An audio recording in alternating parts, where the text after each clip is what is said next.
নমস্কাৰ ND24 বিশেষ অনুষ্ঠান অসম এপলকলৈ স্বাগতম মই নীলোৎপল ৰায়চৌধুৰী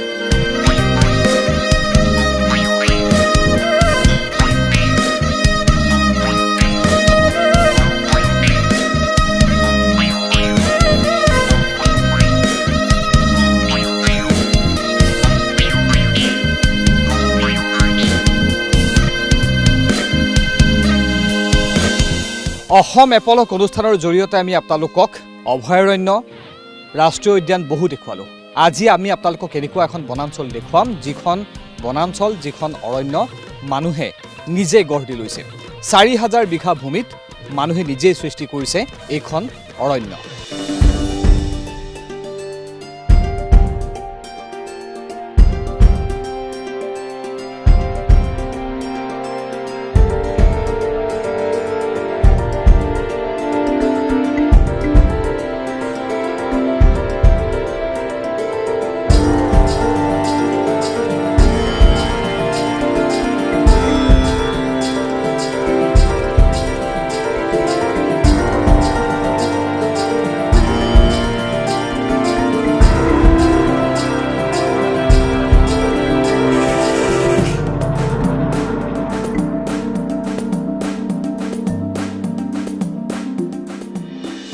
যিখন অৰণ্য আজি আমি আপোনালোকক অসম এপলক অনুষ্ঠানৰ জৰিয়তে দেখুৱাম এই অৰণ্যখন হৈছে 4000 বিঘা ভূমিত কেইগৰাকীমান স্থানীয় লোকে স্থাপন কৰা গঢ় দিয়া এখন মানৱসৃষ্ট অৰণ্য এই অৰণ্যখন আছে ওদালগুৰি জিলাৰ অৰুণাচল আৰু ভূটান সীমান্তৱৰ্তী ত্ৰিবেণী সংগম ভৈৰৱকুণ্ড এই ভৈৰৱকুণ্ডৰ গাতে লাগি আছে এখন মানৱসৃষ্ট অৰণ্য এই বিশাল যি অৰণ্য দেখিবলৈ পাইছে এই অৰণ্যখন ইয়াত কি ধৰণে স্থাপন কৰা হ'ল ইয়াত কোন কোন লোক জড়িত হৈ আছে ইয়াৰ ইতিহাস কি পূৰ্বতে ইয়াত কি আছিল কিয় তেওঁলোকে অৰণ্যখন ইয়াত স্থাপন কৰিলে অৰণ্যখন আহি আপোনালোকে কি পাব সকলো আমি দেখুৱাই থাকিম অনুষ্ঠানৰ জৰিয়তে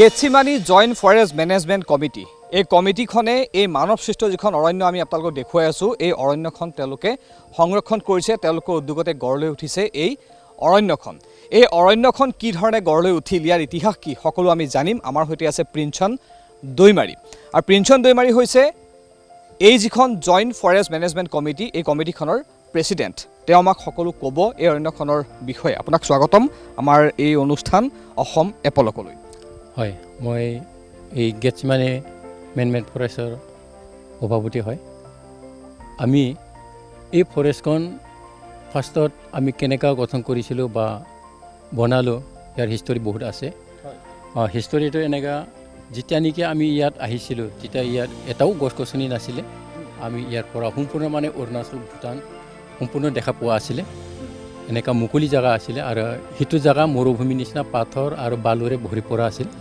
গছ গছনি এটাও নাছিল তো সেইটো টাইমত আমি ইয়াত 2003 চনত আমি ইয়াত এটা মাল্টিপাৰ্পাছ ফাৰ্ম খুলিছিলোঁ আমি সেইটো ফাৰ্মত সম্পূৰ্ণ মানে বিফল হৈছিলোঁ আমি ছাকচেছ নহ'ল সেইটো টাইমতে 2005 চনত আমাৰ দৰঙৰ পৰা নৱ বৰদলৈ ৰেঞ্জাৰ তেখেতে আহি আমাক লগ কৰিলে লগ কৰাৰ পাছত তেওঁ আমাক সেইটো ছ'চিয়েল ফৰেষ্টৰ বিষয়ে আমাক বহুত কথা বুজাই আমাক মানে তেনেকৈ আমাক এটা স্কিম আনি দিম বুলি তেওঁ আমাক ক'লে কোৱাৰ পাছত আমিও মানে তেওঁক কথা দিলোঁ ঠিক আছে যদি আপুনি এনেকুৱা স্কিম আনে ছ'চিয়েল ফৰেষ্টৰ কাৰণে আমি সম্পূৰ্ণ কাম কৰিবৰ কাৰণে ইচ্ছা আছোঁ আৰু আমি ছাকচেছ কৰিম বুলি তেওঁক আমি কথা দিছিলোঁ সেইমতে আমি 2005 চনৰ পৰা আমি সেইটো গছ ৰোৱাটো ষ্টাৰ্ট কৰিলোঁ সেইটো ৰোৱা টাইমত আমি মানে এনেকুৱা কষ্ট পাইছিলোঁ মানে ওচৰ চুবুৰীয়া মানুহ আমি হেল্প ইমান ভালকৈ পোৱা নাছিলোঁ আৰু আনকি আমাক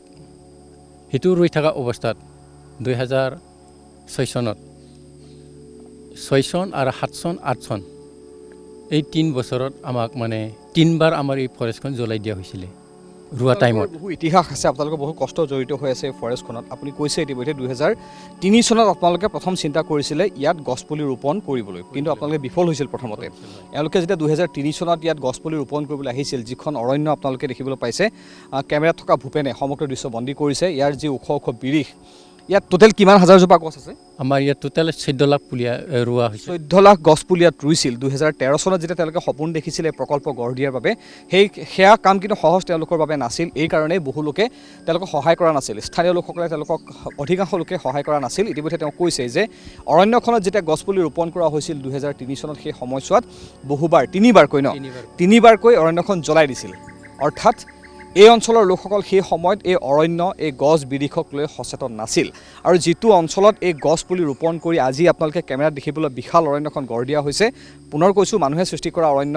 37জন মেম্বাৰ আছে, 37জন আছে ন মেম্বাৰ, 35 মেম্বাৰ্ছ, 35জন মেম্বাৰ আছে জইণ্ট ফৰেষ্ট মেনেজমেণ্ট কমিটিত। আৰু তেওঁলোকৰ যি চেষ্টা, সেই চেষ্টাত অৰণ্যখন গঢ় লৈ উঠিছে। এই অৰণ্যখনৰ পিছফালে যদি আমি আপোনালোকক লৈ যাওঁ, আমি দেখুৱাম আপোনালোকক ভৈৰৱকুণ্ড আছে, যি ভৈৰৱকুণ্ড প্ৰাকৃতিক সৌন্দৰ্যৰে ভৰপূৰ, অতি মনোমোহা ভৈৰৱকুণ্ড, য'ত ইতিমধ্যে বহু অসমীয়া চলচ্চিত্ৰৰ চিত্ৰগ্ৰহণ হৈ গৈছে। বহু পৰ্যটক ইয়ালৈ ফুৰিবলৈ আহে, বিশেষকৈ পিকনিকৰ বতৰত ভৈৰৱকুণ্ড ভৰি পৰে পিকনিক খাবলৈ অহা লোকেৰে। বহু পৰ্যটক ভৈৰৱকুণ্ডলৈ আহে। এই ভৈৰৱকুণ্ড হৈয়ে আজিকালি বমদিলা হৈ টাৱাঙলৈ যায়। বহু অৰুণাচলৰ লোকৰ বাবে যাতায়াতৰ পথ হৈছে ভৈৰৱকুণ্ডৰ মাজেৰে। এই ভৈৰৱকুণ্ডৰ কাষতে এইখন মেড ফৰেষ্ট, অৰ্থাৎ মানৱসৃষ্ট অৰণ্য গঢ় দিয়া হৈছে, যিখন অৰণ্য গঢ় দিয়াৰ সময়ত কিন্তু ইয়াত গছ বিৰিখ একোৱেই নাছিল। মুঠ 14 লাখ গছপুলি এওঁলোকে ৰোপণ কৰিলে ইয়াত। আৰু যেতিয়া এওঁলোকে প্ৰথম গছপুলি ৰোপণ কৰিবলৈ ইয়ালৈ আহিছিল, ইয়াত কেৱল বালি আছিল আৰু ডাঙৰ ডাঙৰ শিল আছিল। কাৰণ কাষতে আছে ধনশিৰি নৈ, ধনশিৰি নৈয়ে উটুৱাই অনা যি বালি, যি শিল, সেই শিল বালিৰে ভৰি পৰিছিল সমগ্ৰ অঞ্চল। এই শিল বালিৰ ওপৰত গছপুলি ৰোপণ কৰা কিমান কষ্টকৰ আপোনালোকে সেয়া নিশ্চয় অনুধাৱন কৰিব পাৰিছে। ইয়াত যিহেতু ডাঙৰ ডাঙৰ বোল্ডাৰ আছে, ডাঙৰ ডাঙৰ শিল আছে, ইয়াত পাহাৰৰ দাঁতিত লাগি থকা এটা অঞ্চল। কুলু কুলু শব্দ আমি শুনিবলৈ পাইছোঁ, নৈ বৈ গৈছে। নৈয়ে উটুৱাই অনা শিল বালিৰ মাজত আপোনালোকে 14 লাখ গছপুলি ৰোপণ কৰিলে। কি ধৰণে সম্ভৱ হ'ল? বালি আৰু শিলৰ মাজত আপোনালোকে গছ ৰুলে। সেইটো অৱশ্যে আমি সেইটো বহুত কষ্ট কৰিলোঁ। কষ্ট কৰাৰ বিনিময়ত আজি এইটো ফলটো দেখা পাইছোঁ, আৰু মানে ৰাইজে ইয়াৰ অক্সিজেন পাইছে। আমি সেইটো ৰোৱা সময়ত এনেকুৱা কষ্ট কৰিব লগা হৈছিল, মানে যিটো খেতিয়কে 16 লিটাৰ জাৰ্কিন ঔষধ মাৰে, সেই 16 লিটাৰ জাৰ্কিন আমি বুকি মানে প্ৰত্যেক পুলিত আমি পানী দিব লগা হৈছিলে। আৰু যদি পানী নিদিয়ে তেতিয়াহ'লে সেই গছটো মৰে, যিহেতু শুকান মৰুভূমিৰ নিচিনা। সেইকাৰণে আমি প্ৰত্যেক পুলিতে আমি সেইটো 16 লিটাৰ জাৰ্কিনত পানী লৈ মানে প্ৰত্যেক পুলিত মানে পানী দিব লগা হৈছিলে, ৰাতিপুৱা আৰু সন্ধিয়া। তেনেকুৱা কষ্ট কৰি আমি পুলিখন মানে গছখন মানে ৰক্ষণাবেক্ষণ দিব সক্ষম হৈছোঁ। আৰু আপোনালোকে 2003 চনত দেখাই সপোনটো 2006 চনত আপোনালোকক এগৰাকী দৰং জিলাৰ বন বিষয়াই গছপুলি দি, এক আঁচনিৰ জৰিয়তে গছপুলি দি আপোনালোকক এই আঁচনিখন ৰূপায়ণ কৰাৰ ক্ষেত্ৰত সাৰ্থক হোৱাৰ বাবে আপোনালোকক সহায় কৰিলে, নহয় জানো? তেওঁ যেতিয়া গছপুলি আপোনালোকক ৰুবলৈ ইয়ালৈ আনি দিছিল, বা তেওঁৰ সহায়ত যিধৰণে আপোনালোকে গছপুলি ৰোপণ কৰিলে, আপুনি ইতিমধ্যে কৈছে যে আপোনালোকে গেলেনত জাৰ্কিনত পানী আনি গছপুলি ৰোপণ কৰিবলগীয়া হৈছিল।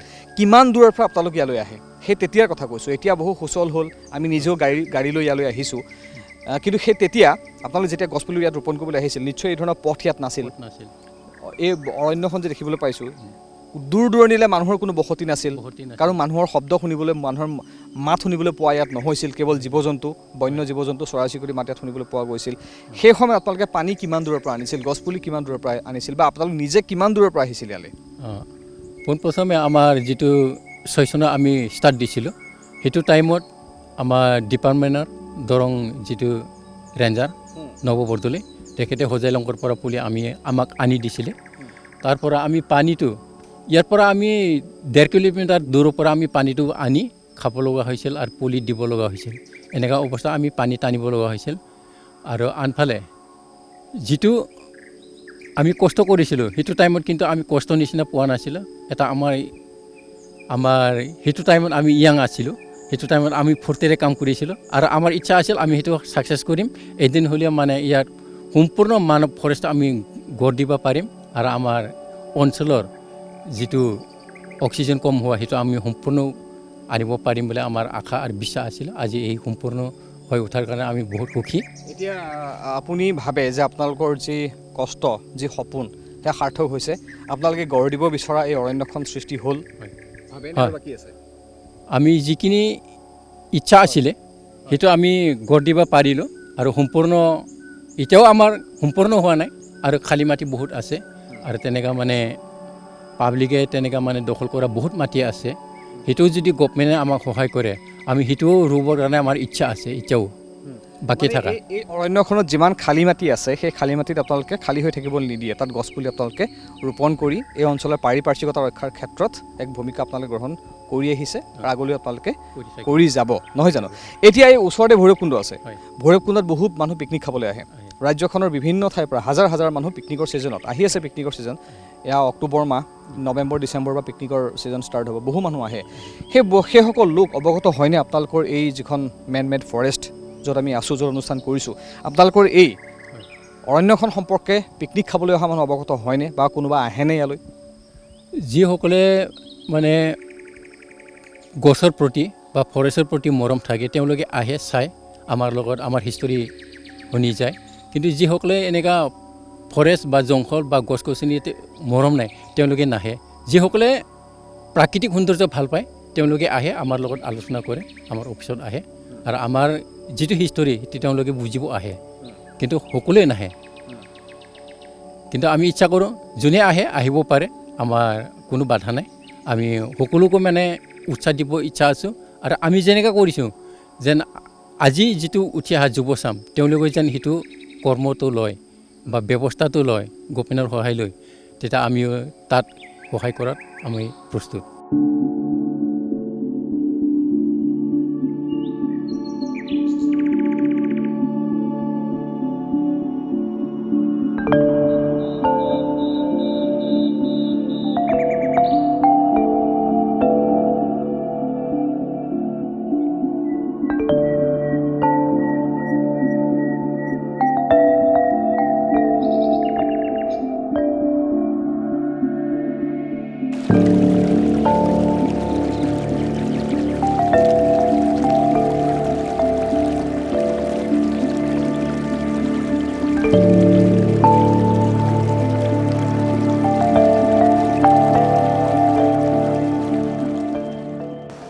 এইকেইদিন ৰ'দৰ উত্তাপ যিমান বাঢ়িছে যি ধৰণে গৰম পৰিছে মোৰ পিছফালে থকা এই নৈখন দেখি চাগে আপোনাৰ গা ধুওঁ যেন লাগিছে নিশ্চয় গা ধুবলৈ মন যোৱাৰে কথা কাৰণ কি এক শীতল পানী এয়া ধনশিৰি নৈ পানী আমি য'ত বহি আছোঁ আচলতে এয়া ধনশিৰি নৈৰ এটা সুঁতি এই ধৰণে সুঁতিটো বোৱাই আনি ইয়াৰ পাৰ্শ্বৱৰ্তী যিসমূহ গাঁও আছে সেই গাঁওসমূহত কৃষকে খেতি কৰিবলৈ তেওঁলোকে পানীৰ বাবে এই ধৰণে দুটা নলাৰ সৃষ্টি কৰি লৈছে প্ৰকৃততে এইটো এটা কেনেল ধনশিৰি নৈ যিখন ভৈৰৱকুণ্ডৰ নদী ধনশিৰি সেই ধনশিৰি নৈৰ পৰা এই সুঁতিটো বোৱাই আনি দুটা ভাগত এই ধৰণে বোৱাই লৈ গৈছে বিভিন্ন গাঁৱলৈ আৰু এই সুঁতিটো আছে এইখন মেন মেড ফৰেষ্টৰ ভিতৰত য'ত আমি অনুষ্ঠান কৰি আছোঁ প্ৰিন্সন দৈমাৰী আৰু মই বহি আছোঁ নদীখনৰ এই কুলু কুলু ধ্বনিৰ মাজত সম্পূৰ্ণ এক প্ৰাকৃতিক পৰিৱেশ কি এক শীতলতা ইয়াত অনুভৱ কৰিব পাৰি আপুনি ইয়ালৈ আহিলেহে আপুনি অনুভৱ কৰিব পাৰিব সেই শীতলতা কি এক গা মন জোৰ পেলোৱা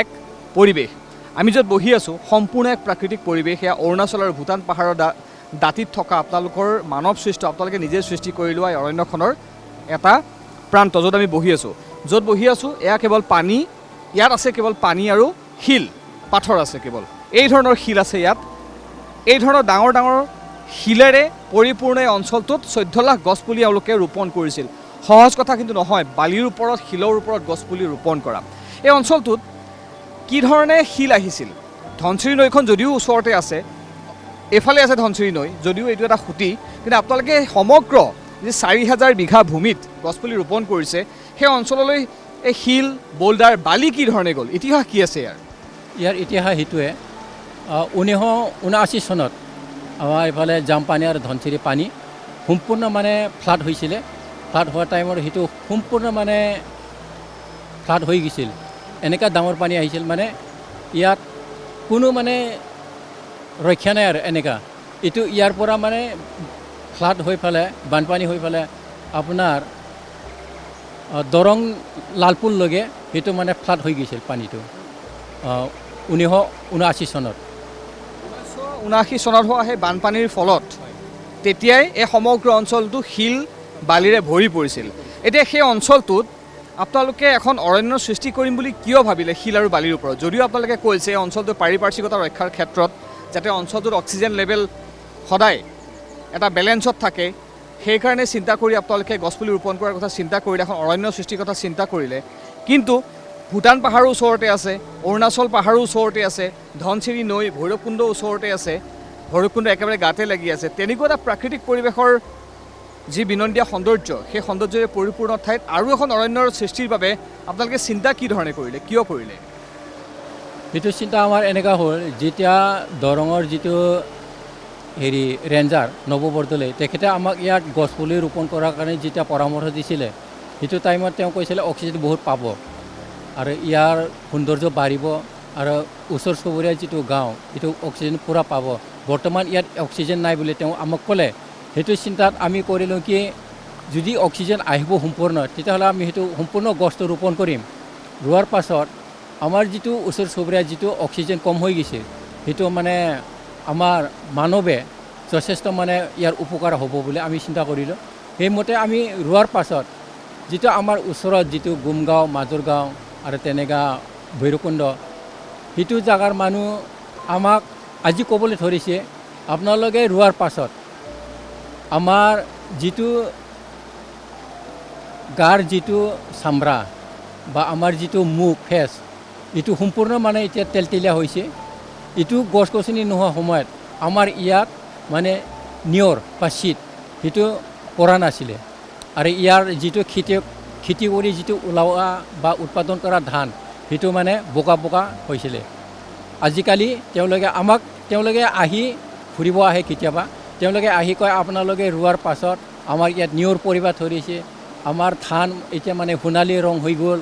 আৰু আনফালে আমাৰ চামৰাবিলাক শুকান হৈ আছিল, ফাটি ফাটি গৈ আছিল, কিন্তু আজিকালি তেনেকুৱা নহয়। আমাৰ চামৰা সদায় তেলতেলীয়া হৈ থাকে।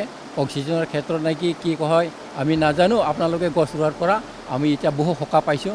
আপোনালোকক স্থানীয় লোকৰ আমাৰ ৰাইজে কয়, সেইটো কথা পাব্লিকে কয়। মানে এটা সময়ত ইয়াৰ দাঁতিকাষৰীয়া অঞ্চলত যিসকল লোক আছিল, এই অৰণ্যখন সৃষ্টি হোৱাৰ আগত আপোনালোকে ইয়াত গছপুলি ৰুই অৰণ্য সৃষ্টি কৰাৰ আগত, গঢ় দিয়াৰ আগত ইয়াৰ অঞ্চলৰ লোকসকলৰ ছাল তেওঁলোকৰ শুকান আছিল। যদি মই সহজ ভাষাত ক'বলৈ যাওঁ, ছাল ফাটি গৈছিল, কাৰণ ইয়াত অক্সিজেন লেভেল কম আছিল বা ইয়াত যি পাৰিপাৰ্শ্বিকতা ৰক্ষা হ'ব লাগে সেই ৰক্ষা হোৱা নাছিল। আপোনালোকে অৰণ্যখন গঢ় দিয়াৰ পিছত সকলো স্বাভাৱিক হৈছে, নহয় জানো? হয়, সকলো মানে এইটো গছ গছনি হোৱাৰ পাছত এতিয়া মানে সকলো মানে নৰ্মেল হৈ গ'ল, সকলোৱে মানে শান্তি পালে। আৰু সেইটো য'ত বহি আছোঁ আমি কৈছোঁৱেই যে ধনশিৰি নৈৰ দুটা খুঁটি, এইটো মূল খুঁটি আছে মোৰ পিছফালে, এই খুঁটিটোৰ পৰা দুটা খুঁটি বৈ গৈছে, এটা এফালে গৈছে, এটা এফালে গৈছে। শব্দ শুনিয়ে আপুনি হয়তো গম পাইছে পাহাৰীয়া ধনশিৰি নৈৰ কি কুলু কুলু শব্দ, কিমান খৰস্ৰোতা হ'ব পাৰে নৈখন। এতিয়া এই নৈখনৰ পানী এইধৰণে খুঁটিয়ে কৰি আনি, খুঁটি কাটি গাঁৱলৈ নিয়া হৈছে। কিমানখন গাঁৱলৈ যোগান ধৰা হৈছে এই পানী? এইটোতো কোৱা মুস্কিল আছে, হ'লেও আপোনাৰ ভৈৰৱকুণ্ডৰ পৰা আপটো যিটো ৰেল গেট আছে, ৰেল গেটলৈকে সেইটো পানী যায়। গাঁৱৰ ৰাইজে নিজে কৰি লৈছে, এনে কোনো বিভাগীয় মানুহ আহি পেলাই এইধৰণে কেনেল বনাই দিছে? এইটো গাঁৱৰ ৰাইজে আগৰ দিনৰ পৰাই সেইটো মানে খুঁটিটো বনাই লোৱা হৈছে। ৰাইজে কৰি লোৱা, এইটো গভমেণ্ট স্কিম নহয়। পাব্লিকে ইয়াত মানে ৰাতি থাকি হ'লেও প্ৰথমে ইয়াত ৰাতি থাকি সেইটো মানে খুঁটিটো নালাটো বনাই লৈছিল। আৰু মানে গাঁওবাসী আহি পেলাই ৰাতি ৰাতি কাম কৰি এইধৰণে নলা নিজে খান্দি লৈছিলে আৰু তেওঁলোক উপকৃত হৈছে, খেতি বাতি কৰাত সহায় হৈছে, যথেষ্ট সহায় হৈছে। সেইটো পানী নহ'লে এতিয়া মানে পাব্লিকে খেতি কৰিব নোৱাৰে। আনকি যিটো বৰ্তমান যিটো ইৰিগেশ্যন আছে, সেইটো ইৰিগেশ্যন আমাৰ ওচৰ চুবুৰীয়া মানুহে খেতি কৰিব পোৱা নাই। যিটো ওদালগুৰি তলৰ মানুহ তেওঁলোকে খেতি কৰিব পাইছে, কিন্তু এই দুটা সুঁতিৰ পৰা আমাৰ ওদালগুৰি উত্তৰ ছাইডৰ মানুহে এই দুটা সুঁতিৰ বা নালাৰ পৰা খেতি কৰি আছে, যথেষ্ট উপকৃত তেওঁলোক হৈছে।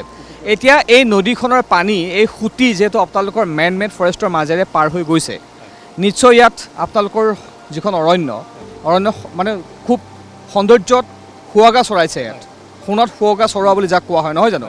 নিশ্চয় মানুহ ইয়ালৈ আহে, নদীৰ পাৰলৈ। কিমান মানুহ আহে আৰু কিয় আহে?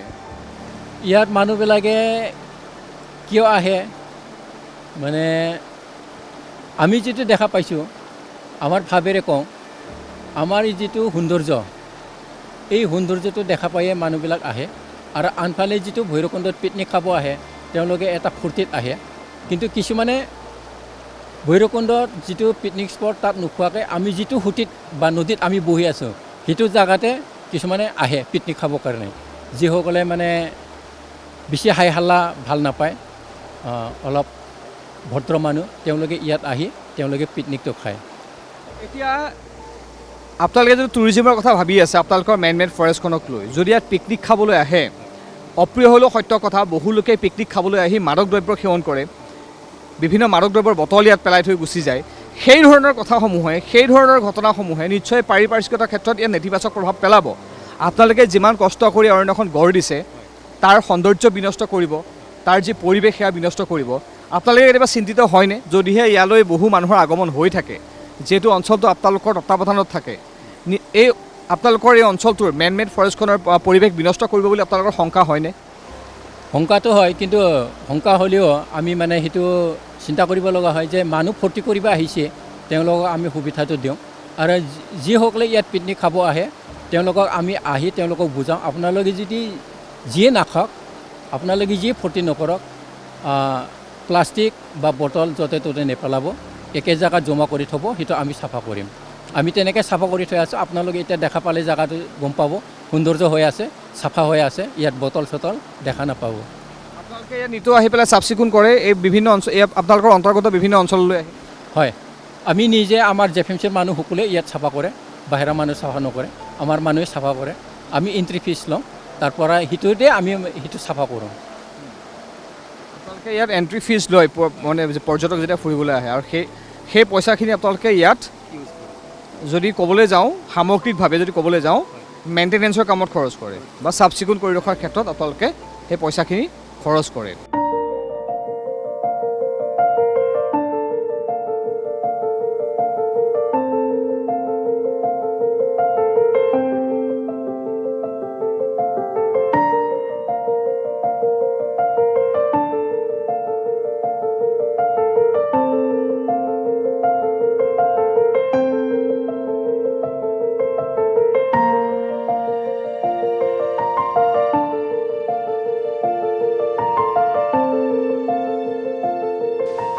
গেটচিমানী জইণ্ট ফৰেষ্ট মেনেজমেণ্ট কমিটি, সেই কমিটিখনৰ ছেক্ৰেটাৰী মোৰ সৈতে আছে বিলুপ দৈমাৰী। আপোনাক স্বাগতম জনাইছোঁ। Thank you. এই যিখন অৰণ্য গঢ় দিয়া হৈছে, অৰণ্যখনৰ এগৰাকী অন্যতম যোদ্ধা হৈছে এগৰাকী বিলুপ দৈমাৰী, যিখন অৰণ্যৰ জন্মলগ্নৰে পৰা জড়িত হৈ আছে। এইসকল লোক, যি 35জন লোক, সেই 35জন লোকৰ ভিতৰত অন্যতম সদস্য হৈছে এওঁ, আৰু বৰ্তমান এওঁ গেটচিমানী জইণ্ট ফৰেষ্ট মেনেজমেণ্ট কমিটিৰ ছেক্ৰেটাৰী। এই যিখন ফৰেষ্টক লৈ আমি আজি এই অনুষ্ঠান কৰিছোঁ, আমাৰ ইতিবাচক খবৰ দিয়াৰ এক প্ৰয়াস যে ৰাজ্যখনত ইতিবাচক বিষয় কিছুমান আছে নেতিবাচক খবৰৰ মাজত। সেই প্ৰয়াসক অগ্ৰাধিকাৰ দি যি আমাৰ অনুষ্ঠান অসম এপলক, য'ত আজি আমি বাছি লৈছোঁ আপোনালোকৰ এইখন অৰণ্যক, যিখন অৰণ্য আপোনালোকে গঢ় দিছে। এইখন অৰণ্য কিন্তু পূৰ্বৰে পৰা নাছিল, ইতিমধ্যে আমি কথা অনুষ্ঠানত কৈছোঁ।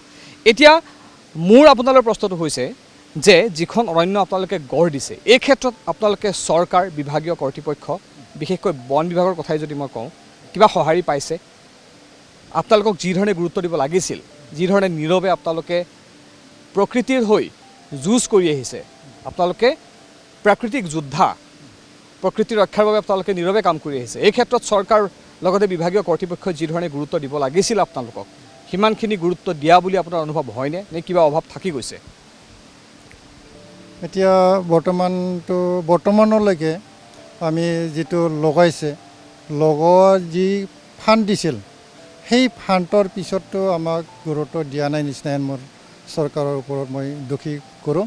চৰকাৰে আমাক এতিয়ালৈকে বৰ্তমানলৈকে আমাৰ লাইভলিহুডৰ কাৰণে, আমাৰ ঘৰ ফেমিলি কেনেকৈ চলাব সেইবিলাকক নাচাৱাকৈ আমাক পেলাই থোৱা নিচিনাহেন কৰা যেন আমি লাগে অনুভৱ কৰোঁ মানে আমি এনেকৈ পাই আছোঁ। আমি এতিয়া সহায়টো একো পোৱা নাই গভমেণ্টৰ পৰা। এনে চাই পেলাই আহি যায়, ডিপাৰ্টমেণ্টে আহি পেলাই দিনত আহি পেলাই চাই যাব, আৰু ৰাতি কোনে চুৰ কৰিছে, কি চুৰ কৰিছে এইবিলাকক চোৱাটো আমি দেখা পোৱা নাই বৰ্তমানলৈকে। গতিকে আমাৰ যিটো এতিয়াৰ যিটো চৰকাৰ, এতিয়াৰ যিটো ডিএফঅ ছাৰ, যোৱা বছৰত আমি বহুতখিনি সহায় পাইছিলোঁ। আমাৰ যিটো আমাৰ এইটো ইষ্টাব্লিছ কৰা যিটো ফাৰ্ষ্ট ষ্টাৰ্টিং যিটো এইটো ফৰেষ্টটো বনোৱা ৰেঞ্জাৰ আছিল তেখেত আমাৰ NK বৰদলৈ ছাৰ, তেখেতে যোৱাকালি ৰিটায়াৰ হৈ গ'ল। এতিয়া নতুনকৈ আমাৰ DFO ছাৰ জইন হৈছে যোৱাকালি। এই DFO ছাৰে আমাক যাতে চাই ঠিক বৰদলৈৰ দৰে যিটো আমাক বৰদলৈ যেনেকৈ আমাক মৰম কৰিছিল ঠিক সেনেকৈ যদি চাই যায় আমাৰ যিটো লাইভলিহুডবিলাকক অলপমান যদি হেল্প কৰে, টকা পইচা অলপমান যদি হেল্প কৰে, কোনোবা এটা কামবিলাকত যেনিবা আমাক ফাণ্ড যদি দিয়ে, সেইবিলাকৰ কাৰণে আমি অনুৰোধ কৰিছোঁ। মই কমিটিৰ হৈ পেলাই প্ৰত্যেক আমাৰ 35 মেম্বাৰ্ছবিলাকৰ কাৰণে মই অনুৰোধ কৰিছোঁ। গতিকে আমাৰ যিটো চৰকাৰ এতিয়া যিটো ৰানিং যিটো ডিফো ছাৰ তেখেতে যেন আমাক চাই আৰু ভৱিষ্যত যেন আমি এইটো গছটো ভালকৈ ৰক্ষণাবেক্ষণ কৰি যাব পাৰোঁ আৰু ভৱিষ্যত আমাৰ ফিউচাৰ জেনেৰেশ্যনবিলাকৰ কাৰণে আমাৰ এইটো অক্সিজেনৰ যিটো ক্ৰাইচিছ হৈ আছে এতিয়া, অক্সিজেন আমি হাজাৰ টকা দি পেলাই কিনিব লগা আমি শুনি আছোঁ। ক'ৰবাত অক্সিজেন শ্বৰ্ট হৈ পেলাই মানুহবিলাক মৰি আছে, সেইবিলাক আমি নিউজত শুনি থাকোঁ। এতিয়া আমি ইমান দূৰলৈকে আমি যাব নোৱাৰোঁ, আমাৰ মাথাবিলাক এইবিলাক নোকোলাই। গতিকে আমি অক্সিজেনটো গছৰ পৰা পাওঁ বুলি আমি জানো। আমি অলপ চলপ পৰা সময়ত আমি দেখা পাইছিলোঁ, গম পাইছিলোঁ যেনিবা অক্সিজেনটো গছৰ পৰা হয়। সেইকাৰণে আমি গছটো লগাই পেলাই ইমানখিনি ডাঙৰ দীঘল কৰিলোঁ। এইটো ৰক্ষণাবেক্ষণ কৰাত আমাৰ এতিয়া যেনিবা আমি 35 মেম্বাৰে আমি 35 মেম্বাৰ যিটো আছে সেই 35 মেম্বাৰে আমি ৰক্ষণাবেক্ষণ কৰাটো অসম্ভৱ। গতিকে আমি বিভাগীয় যিটো আমাৰ ফৰেষ্ট ডিপাৰ্টমেণ্টৰ পৰা বহুখিনি আমাক হেল্প লাগিব, সেইখিনি যাতে যেন আমাক হেল্প কৰে। আৰু মই আপুনি ক'ব বিচাৰিছে আপোনালোকে যিধৰণে গুৰুত্ব পাব লাগিছিলে এই ফৰেষ্টখন যিহেতু আপোনালোকে গঢ় দিছে, আপোনালোকক যিধৰণে চোৱা চিতা কৰিব লাগিছিল বা গুৰুত্ব দিব লাগিছিল সিমানখিনি গুৰুত্ব আপোনালোকে এতিয়াও চৰকাৰৰ পৰা পোৱা নাই। ইতিমধ্যে আপোনালোকৰ যি কষ্ট, সেই কষ্টৰ কথা ইতিমধ্যে আপোনালোকৰ অন্য এগৰাকী মেম্বাৰ যিগৰাকী আপোনালোকৰ প্ৰেছিডেণ্ট তেওঁ কৈছে যে কিমান কষ্ট কৰি আপোনালোকে এইখন গঢ় দিছে। এতিয়া আপোনালোকে যে জীৱনভৰ ইয়াত সঁপি দিছে, আপোনালোকৰ জীৱনটো ইয়াত সঁপি দিছে, পুৱা শোৱাৰ পৰা উঠাৰ পৰা নিশা হোৱালৈ আপোনালোকে ইয়াতে অৰণ্যৰ মাজতে থাকে, গছপুলি ইয়াত আপোনালোকে ৰুই থাকে, প্ৰতিডাল গছপুলি আপোনালোকে ইয়াত আপডাল কৰে। আপোনালোকৰ লাভ কি হৈছে যদি মই পোনপটীয়াকৈ সোধোঁ, পৰিয়াল কি ধৰণে পোহপাল দিছে আপোনালোকে ইয়াত সময় অতিবাহিত কৰি? এতিয়া আমি ঘৰ পৰিয়াল চলোৱাটো এতিয়া ৰাইজৰ আগত কৈ ল'বলৈ আমাৰ লাজ লাগে। এতিয়া আমি ঘৰত গ'লে আমাৰ ঘৰৰ মানুহবিলাকে আমাৰো যেনিবা ঘৰ সংসাৰ হৈছে, আমাৰ মেছেজবিলাকে আমাক গালি দিয়ে, আপোনালোকে ফৰেষ্টত যাই পেলাই কি পায়, কিয় এনেকৈ যাই থাকে এনে বেকাৰত, সেনেকুৱা বুলি আমাক কয়। তাৰমানে বহুত বেয়াকৈ আমাক কয়। লগতে আমাৰ ঘৰৰ মানুহবিলাকো ক'ব ধৰিছে, তাৰমানে আমি একো 1 টকা পইচা আমি আজিলৈকে এইটো ফৰেষ্টৰ পৰা নি পেলাই আমি ঘৰত হেল্প কৰিব পৰা নাই। গতিকে মই ডাইৰেক্টলি ক'ব যাওঁ, আমি চৰকাৰৰ পৰা এতিয়ালৈকে বৰ্তমানলৈকে আমি একো ফাণ্ড একো খৰচ একো আমি পোৱা নাই। মানে আপোনালোকে ঘৰত কথা শুনিবলগীয়া হয়, ঘৰত আপোনালোকে গালি শুনিবলগীয়া হয় ইয়াত আপোনালোকে সময় দিয়াৰ কাৰণে। কাৰণ এটাই যে পৰিয়াল আপোনালোকে পোহপাল দিব পৰা নাই, কিন্তু আপোনালোকে একমাত্ৰ প্ৰকৃতিক ভাল পায় কাৰণে, গছক ভাল পায় কাৰণে আজি এই অৰণ্যখন ইয়াত গঢ় দি ইয়াতে আপোনালোকে সময় দিছে। আপোনালোকে ইয়াত পৰ্যটনৰ কথা চিন্তা কৰা নাই? যদি ইয়ালৈ পৰ্যটক আহে, যদি শৃংখলাবদ্ধভাৱে প্ৰণালীবদ্ধভাৱে যদি আপোনালোকে পৰ্যটক ইয়ালৈ আনিব পাৰে নীতি নিয়মৰ মাজেৰে, নিশ্চয় আপোনালোকৰ লাভ হ'ব। যদি চিধাকৈ ক'বলৈ যাওঁ, 2 পইচা আপোনালোকৰ উপাৰ্জন হ'ব, পৰ্যটকেও ইয়ালৈ আহি ভাল পাব। কাৰণ যি পৰিৱেশ দেখিবলৈ পাওঁ ইয়াতে, এক সম্পূৰ্ণ প্ৰাকৃতিক পৰিৱেশ, ঘন অৰণ্য, নদীৰ কুলুকুলু ইয়াত ধ্বনি, এই ধৰণে এক সম্পূৰ্ণ প্ৰাকৃতিক পৰিৱেশ দেখিবলৈ পোৱা যায়, য'ত নিশ্চয় পৰ্যটকে আহি ইয়াত ভাল পাব। পৰ্যটনৰ বহু ইয়াত থল আছে। আপোনালোকে পৰিকল্পনা কৰা নাইনে পৰ্যটনক লৈ ইয়াত? আমি কৰিছোঁ, মনত কৰিলেও কিন্তু টকা পইচা দি আমি কৰিব নোৱাৰা হৈ আছোঁ। এতিয়া পৰ্যটক আহিলে কিমান ফেচিলিটি দিব লাগিব, সেইবিলাক আমি চিন্তা কৰিব লগা হৈছে। আমি লেট্ৰিন এটা ঘৰ বনাব নোৱাৰোঁ ভালকৈ, ভাল লেট্ৰিন যদি নাথাকে পৰ্যটকে নাথাকিব। সেইটো গতিকে ভাল ঘৰ আমি এইবিলাক দিব পৰা নাই। আমি গাইড মাত্ৰ দিব পাৰোঁ, কিন্তু সুবিধাবিলাক আমি দিব পৰা নাই। গতিকে আমি পৰ্যটকৰ কাৰণে আমি চিন্তা কৰোঁ, চিন্তা কৰি পেলাইতো আমি যেনিবা এতিয়া অলপমান ডেভেলপত লৈ যাম বুলি আমি যিটো চেষ্টা কৰিছোঁ, এই চেষ্টাত যেন আপোনালোকে যেনিবা চৰকাৰে যেন আমাক যেনে অলপমান সহায় কৰে, আমাৰ যেনে পৰ্যটক থাকিবৰ কাৰণে যিটো ঘৰ লাগে, যিটো লেট্ৰিন লাগে, সেইবিলাকক যেন সুবিধা কৰি দিয়ে। তেতিয়া আমি অলপ সন্তুষ্ট পাম। আমাৰ লাইফটো এনে গেল, আমি জানো আমি হোল লাইফটো আমাৰ ইয়াতে গেল বুলি আমি ক'ব পাৰোঁ। আমি 2003 পৰা যিটো ষ্টাৰ্ট কৰিছিলোঁ, 2003 পৰা আজি 2021 হৈ গ'ল। আমাৰ 15 ইয়াৰ্ছটো আমাৰ যিটো য়াং বয়স, যিটো কামাৱা বয়সটো আমি ইয়াতে এই জংঘলটো ৰক্ষা কৰোঁতে আমি গোটেই বয়সটো আমি খেদাই দিলোঁ। সেইকাৰণে আমাৰ ভৱিষ্যত আমাৰ ল'ৰা ছোৱালী আছে, পঢ়া ল'ৰা ছোৱালী আছে, সেই পঢ়া ল'ৰা ছোৱালীবিলাকক যাতে যেন আমিও অলপ ভাল ফিউচাৰ লাইফটো যেন সিহঁতৰ বনাই দিব পাৰোঁ। গতিকে সেইবিলাক ফিউচাৰ লাইফটো আমি চৰকাৰী চাকৰি নহ'লেও আমি ইয়াতে পৰ্যটক ৰাখি পেলাই যেন আমি এংগেজ কৰি দিব পাৰোঁ। সেইকাৰণে আমি পৰ্যটক ৰাখিবৰ কাৰণে যিখিনি সুবিধা লাগে সেইখিনি সুবিধাবিলাক যেন আমাক চৰকাৰে দিয়ে। আমি আপোনালোকৰ এইটো নিউজ চেনেলেদি আমাৰ চৰকাৰক অলপমান জনাইছোঁ, আমি এইবিলাক যাতে পাম আৰু আমাৰ ভৱিষ্যত লাইফটো উজ্জ্বল হওক। আমি ভাবোঁ আমি কেতিয়াবা এৰি দিম নেকি বুলি আমি ভাবোঁ, কিন্তু আমি ভাবোঁ এইটো আমাৰ ল'ৰা নিচিনাহেন, আমাৰ ল'ৰা ছোৱালী নিচিনাহেন, আমাৰ এইটো সন্তানৰ নিচিনা আমি এইটো বস্তু লাগে আৰু। গতিকে আমাৰ মৰম লগাৰ কাৰণে আমি এইটো অলপ ৰখি আছোঁ। এইটো ৰখি থাকিলেওতো আৰু আমাৰ ভাত নাই। এতিয়া ঘৰত গালি খাব লগা হয়, ক'ৰবাত গালি খাব লগা হয়, কেতিয়াবা এৰি দিম নিচিনাহেন লাগে। আমি এৰি দিলেতো এইটো মাহৰ কথা নহয়, 2 দিন 3 দিনতে এইটো বনাঞ্চল ধ্বংস হ'ব, আমি গেৰাণ্টি দিব পাৰোঁ। ইয়াত অনেক মানুহৰ নজৰটো লাগি আছে গছ গছনিৰ কাৰণে।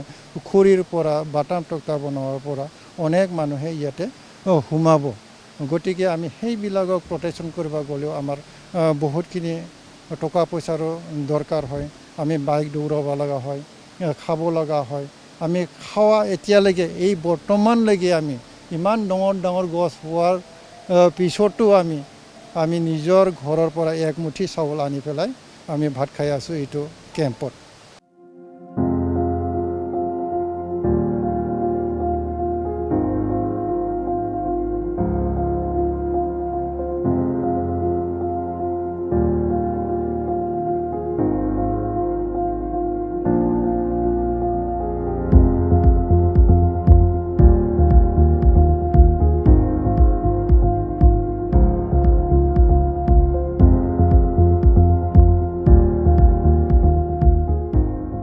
এখন বিশাল অৰণ্য, যিখন অৰণ্য মানুহে সৃষ্টি কৰিছে। 14 লাখ গছ পুলি ইয়াত ৰোপণ কৰা হৈছিল। ইয়াত 14 লাখ গছ পুলি ৰোপণ কৰাৰ পাছত যি বৃহৎ ইয়াত গছ হৈছে, সেইসমূহ গছ ৰক্ষা কৰাও কিন্তু বৰ সহজ নহয়।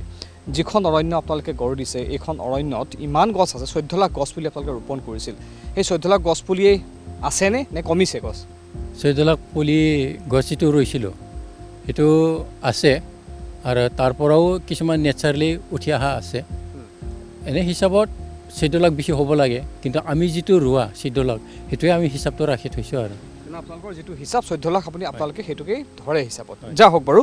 এতিয়া এই বিশাল যিখন অৰণ্য, সকলো সময়তে প্ৰতি মিনিটত প্ৰতি ঘণ্টাত আপোনালোকে হয়তো প্ৰতিটো চুককোণ ঘূৰি ফুৰা ইমান সম্ভৱ নহয়, যিহেতু মাত্ৰ 35জন মানুহে আপোনালোকে চোৱা চিতা কৰে। আৰু চাগে 35জন মানুহ একেলগে আপোনালোকৰ ইয়াত নাথাকেও চাগে। কৰ্তব্য নিৰ্দিষ্ট সময়ৰ মূৰে চাগে সকলোৱে পালন কৰে। ইয়াত কেতিয়াবা গছ কাটিবলৈ চোৰাং গছ বেপাৰী আহেনে? যদি আহে, কি ধৰণে গছসমূহ সংৰক্ষণ কৰে বা ৰক্ষা কৰে চোৰাং বেপাৰীৰ পৰা? চোৰাং বেপাৰী তেনেকৈ আমাৰ ওচৰত এবাৰে হৈছে চোৰাং। সেইটো আমি ধৰিলোঁ। ধৰাৰ পাছত আমি মানে ওদালগুৰি যিটো ডিপু অফিচ আছে, অফিচলৈকে আমি জিমা দিলোঁ। তাৰপৰা অফিচে তেওঁলোকক জেল হাজতলৈ পঠাই দিয়া হৈছে। আৰু আমি এনেকৈ ডিউটি কৰোঁ, পালাপালিকৈ আমি গ্ৰুপ ৱাইজ ভাগ কৰি পেলাই আমি ডিউটি কৰোঁ। তাত যদি ধৰা পৰে তেতিয়াহ'লে আমি তেওঁলোকক আমাৰ যিটো অফিচ আছে ডিপু অফিচ, আমি ডিপু অফিচত জমা দিওঁ। আৰু যিসকলে খৰি কাটিব আহে তেওঁলোকে আমি ধুনীয়াকৈ বুজাই দিওঁ, আপোনালোকে যদি খৰি ল'ব আহিছে, যিটো শুকান ঠানি পৰি থকা সেইকেইটা বুটলি নিব, কিন্তু কেঁচা গছ কাটিব নালাগে, যদি কাটে তেতিয়াহ'লে আমি উপায় নাই পুলিচক জমা দিব লাগিব বা ফৰেষ্ট অফিচত আমি জমা দিব লাগিব বুলি আমি তেওঁলোকক বুজাই বঢ়াই তেওঁলোকক পঠাই দিওঁ আৰু তেওঁলোকে তেনেকৈ কৰি আছে। বিশেষভাৱে আপোনালোকৰ এই অৰণ্যখন কোনো চোৰাং বেপাৰীৰ কবলত এতিয়াও পৰা নাই? পৰা নাই,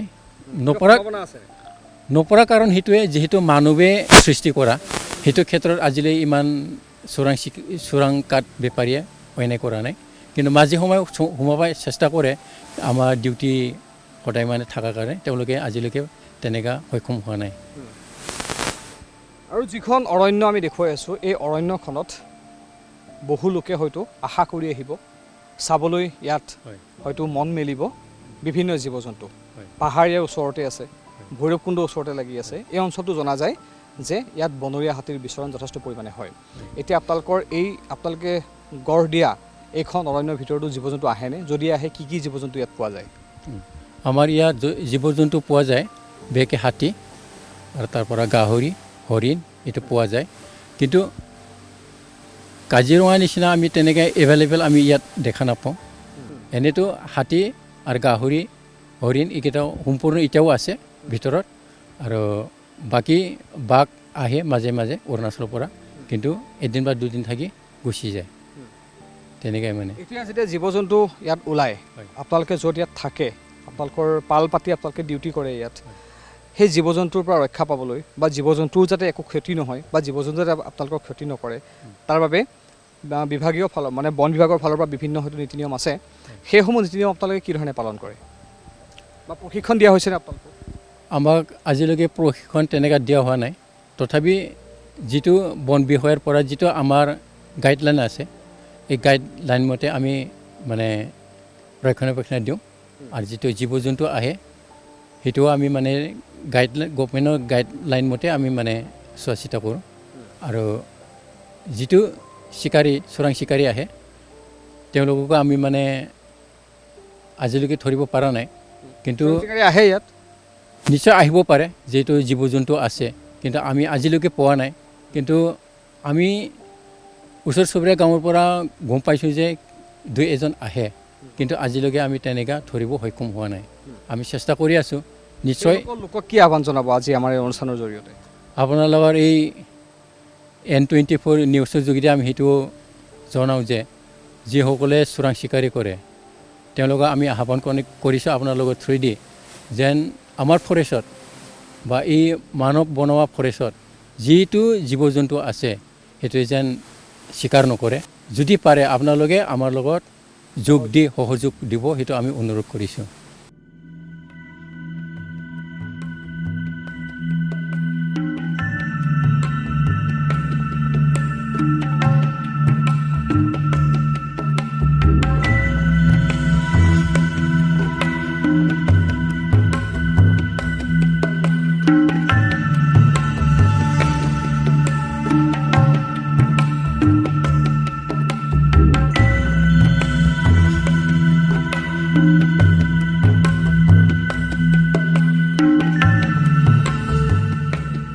ওদালগুৰিৰ ভৈৰৱকুণ্ডৰ দাঁতিতে লাগি থকা এখন যি মেন মেড ফৰেষ্ট, তাত পৰ্যটনৰ যথেষ্ট সম্ভাৱনা আছে। এগৰাকী যুৱক মোৰ সৈতে আছে, অংশুমা বসুমতাৰী, ওদালগুৰিৰ স্থানীয় যুৱক। এই যুৱকগৰাকী ইয়াত লাগি আছে পৰ্যটনৰ বাবে। আমি ইয়াত আহি অনুষ্ঠান কৰিছোঁ যে এইখন মেন মেড ফৰেষ্টত পৰ্যটনৰ যথেষ্ট সম্ভাৱনা আছে, যিহেতু আপুনি পৰ্যটনৰ হকে চেষ্টা ইয়াত চলাই আছে। এনেকুৱা এটা সময়ৰ পৰা আপুনি পৰ্যটনৰ হকে ইয়াত কাম কৰি আছে, যি কথা আপুনি অলপ আগত আমাক কৈছিল যে ইয়াত উগ্ৰপন্থীৰ সমস্যা আছে ওদালগুৰিত, সেই বুলিয়ে বহু লোক ইয়াত আহিবলৈ ভয় কৰে। বহু লোক আহিবলৈ ভয় কৰে, কিন্তু যিটো বাস্তৱত নহয়। আজিলৈকে উগ্ৰপন্থীয়ে কাকো, সাধাৰণ লোকক, পৰ্যটকক কেতিয়াও ইয়াত হাৰাশাস্তি কৰা নাই। তেনে এটা সময়ৰ পৰা, উগ্ৰপন্থীৰ ভয় থকা সময়ৰ পৰা ইয়াত পৰ্যটনৰ বাবে কাম কৰি আছে। আমি য'ত উপস্থিত আছোঁ ইয়াত মেন মেড ফৰেষ্ট, ইয়াত পৰ্যটনৰ সম্ভাৱনা কি দেখে আপুনি বা কি ধৰণে ইয়াত কাম আগবঢ়াই নিছে পৰ্যটনৰ বাবে? মানে এইটো এতিয়া য'ত আমি বহি আছোঁ, that is Bhairabkunda man made ফৰেষ্টৰ আণ্ডাৰত। But Bhairabkunda is a beautiful place in Udalguri বা BTC, য'ত মানে আপোনাৰ ট্ৰাইংগেল হয়। ডেট ইজ কি ভূটান একফালে থাকিলে, অৰুণাচল একফালে থাকিলে, আছাম একফালে থাকিলে। তো প্ৰকৃততে আমি যোনটো এতিয়া বদলিম বুলি আমি ক'ব খোজোঁ এতিয়া, তো সেনেকৈ এটা ট্ৰাই জাংচনৰ এটা জেগা হয়। বাট এটা বস্তুটো হৈ গ'ল কি, আমি পৰ্যটকৰ কাৰণে কনচেপ্টটো তেতিয়া আহিলে যেতিয়া ইয়াতে যোনটো মেনমেড ফৰেষ্ট আছে 35জন কমিটি যোনটো আছে তো আমাৰ কমিটিয়ে অকল ফৰেষ্টটো বনাই পেলাই ৰাখি থৈ দিছিলে বাট এই ফৰেষ্টৰ পৰা কেনেকৈ এটা ষ্টৰি এটা হয় ইনভাইৰমেণ্টটোক ছাৰ্ভ কৰাৰ কাৰণে সেইটো এটা বেলেগ এটা ষ্টৰি হয় বাট মানে যিয়ে নহওক এই আজিৰ যোনটো পৰিৱেশ আপুনি দেখা পাইছে কি ফৰেষ্ট হয় এইটো বেৰেল লেণ্ডৰ পৰা যেনেকৈ ফৰেষ্ট হৈ আহিলে তো ইয়াৰ কাৰণে আমাৰ ইয়াৰ 35জন মানুহৰ কাৰণে একো ৰেভিনিউ নাই একো বেনিফিট নাই but they R just making the forest and ইহঁতে এনেকৈ আছে মানে ন চেল্ফ ছেটিছফেকশ্যন কি মই ফৰেষ্টটো বনালোঁ ভাল লাগিছে থাকিবলৈ তো 2017 মই ইয়াতে আহিছোঁ আৰু দেখিছোঁ Udalguri is a beautiful place মানে আপোনাৰ ভূটান ফ্ৰেঞ্চ কমিউনিটি হয় আমাৰ গোটেই ওদালগুৰি বড়ো জনগোষ্ঠীয়ে বাস কৰা এটা হয়